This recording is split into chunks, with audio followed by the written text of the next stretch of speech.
Good evening. So, as I was doing my morning devotions this morning, I was in the book of John, the Gospel of John, the story of the life of Jesus. And I was reading some very familiar words in John chapter 1, and here they are. John chapter 1, starting in verse 1. In the beginning was the Word, and the Word was with God, and the Word was God. He was in the beginning with God. All things were made through him, and without him was not anything made that was made. In him was life, and the life was the light of men. The light shines in the darkness, and the darkness has not overcome it. I think these words are probably familiar to you, as they were to me. And I just kind of read them and set them aside and reflected on the fact that Jesus is the light of the world and went about my day. Until this evening. And so this evening I was thinking again about this idea of Jesus in the light as the light of the world. And let me show you why. So it's about 8:30 p.m. and I am standing outside in the freezing cold. So as I stand out here at 8:30 at night, you will notice that it is not incredibly dark. Let me kind of move the camera around. I mean, you can see everything. Here I am standing next to my vehicle. Although it is 8:30 p.m. and the moon isn't even out, everything looks pretty bright. And the reason is, for those of you that have visited our home, outside in our front yard is a street light.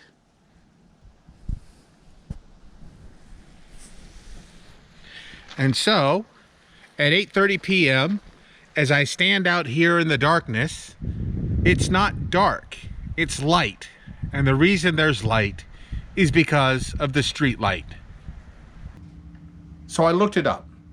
According to the research that I did, the kind of light that's in front of us, typical of most street lights, is called a sodium halide light.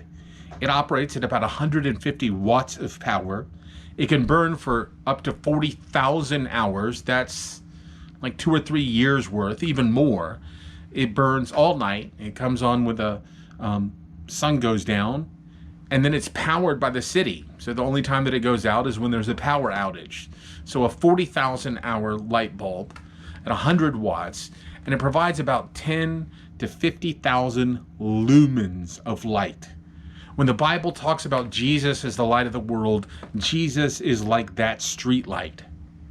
However, here's the really interesting thing.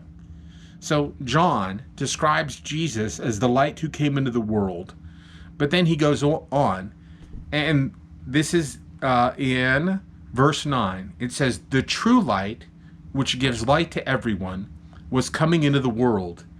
He was in the world, and the world was made through him, yet the world did not know him. He came to his own, and his own people did not receive him. They chose something different. What would that be like? To ignore the mighty light of Jesus and trade it for a smaller light. Maybe something like this. So here I am. It's about 8:35 now, and I'm standing in the basement of our home, the parsonage. So it's dark. I haven't turned on any lights. And so I think that you may notice that it's dark, except for here's the funny thing. It's not dark. You see, I have a candle. A birthday candle. Hey, the girls' birthdays are coming up here in the next couple of days, so yay! And look at the incredible job that this candle does of illuminating the surroundings of our basement. Look at the light it pours out. It's kind of crazy, isn't it? I mean, the candle actually is pretty bright.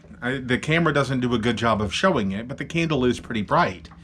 But I mean, compared to a street light, I mean, the candle puts out 1 candle power worth of energy. And I thought about this. Who in their right mind would ever trade the blazing glory of a street light that can light up almost an entire city block for something like a candle? And I realized maybe there's some reasons. You know, when you're under a street light, the street light provides an incredible amount of light. but it only does it in a certain place. That means that if you want to experience the light of Christ, then you have to be standing in his presence. The light does an incredible job of illuminating surroundings all around. But as you move farther and farther away from the light begins to dim and fade. I love the song that says, "Turn your eyes up on Jesus, look full in his wonderful face, and the things of earth will grow strangely dim in the light of his glory and grace." Jesus is the light of the world, but he invites us to follow him, to be his disciples, to walk where he walks, to go where he goes, to do what he does, to listen when he speaks. Jesus is an incredible light, but he's an anchored light. And so I think the other thing is that people like the independence of a light. You know, this candle, it doesn't burn very long, but it burns where I want it to burn. It burns in the dark places of my life and makes them seem bright. You know, I was listening to a message on Proverbs, and the pastor said that you can be successful, that foolish people are successful.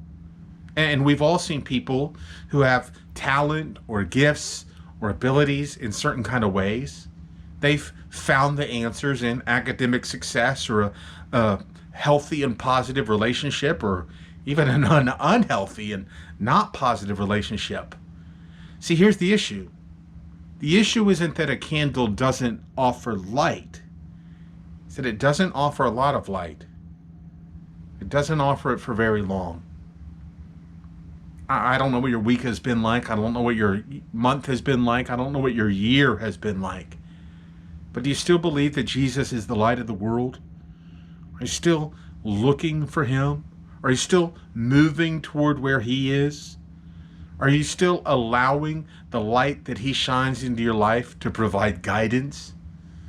You know, the Bible says, "Thy word is a lamp unto my feet and a light unto my path."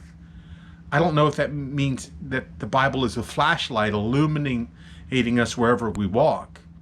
I think perhaps the Bible is a little bit more like a street light, shining to light the path toward Jesus. And I just wanted to share that with you.